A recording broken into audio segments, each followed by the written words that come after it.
Sure, yeah. The Schaeffer Road major collector in our community runs parallel with Oak Ridge, Mississippi Parkway.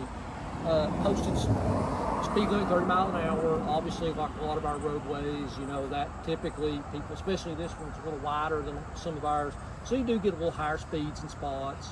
And that's one of the things that we identified when Commissioner Oster reached out to us about this issue.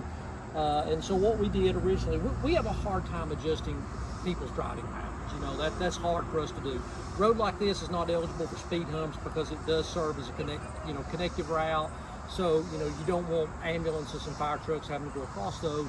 So one of the things we can do is to create both an audible response as well as a visual response is what you see what we have here. We've got centerline rumble strips. That's a really good low-cost safety tool that as you're driving through this road, maybe trying to get over into the curve, you know, they give you that audible response that you need to get back into your lane. The visual response is the snow plowable reflectors. You'll notice out there they're spaced at every 50 feet out in the center line of the road. So as you know, when you drive at night, when it's raining, those pavement markings bleed out. They don't look good. They get really, even when they're freshly placed, they do. So these reflectors have little, reflectors like in a stop sign in the middle of the road. So that way you both have the auditorial and the visual response. Also, we did some patching out here. You know, you can see there's a couple of potholes that were here.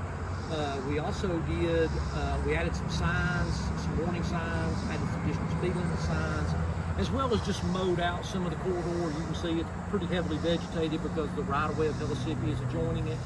So, you know, we just wanted to come out here and really do as much as we could to try to make this road safer for, you know, probably 2,000 or 3,000 cars a day that drive it every day. Definitely, and you talked about, you know, the additions in the middle and the signs. Is that all new since this has happened, or are those being updated? No, they were new. They were new. Obviously, when an accident like this happens, it's a tragic event. We always want to look and see what maybe, you know, there's a bug flying around. What kind of countermeasures are available? So we looked at the crashes along the roadway and noticed that was something that we felt like would be a really good improvement. And Commissioner Oster, you know, obviously was engaged in that and actively trying to ensure that we've got this done. So we're just super happy about the fact that we were able to get some of these small improvements done that hopefully will improve safety. Definitely, and I know you guys are always looking at different roads and problem areas throughout the county. Before this deadly crash happened, was this kind of an area that was a trouble spot? Not for me. I mean, we went back and looked. We had some speeding complaints on it, but nothing, that was really of great consequence. There hadn't been a lot of crashes, so this crash did really bring it on our radar screen, and so tragic.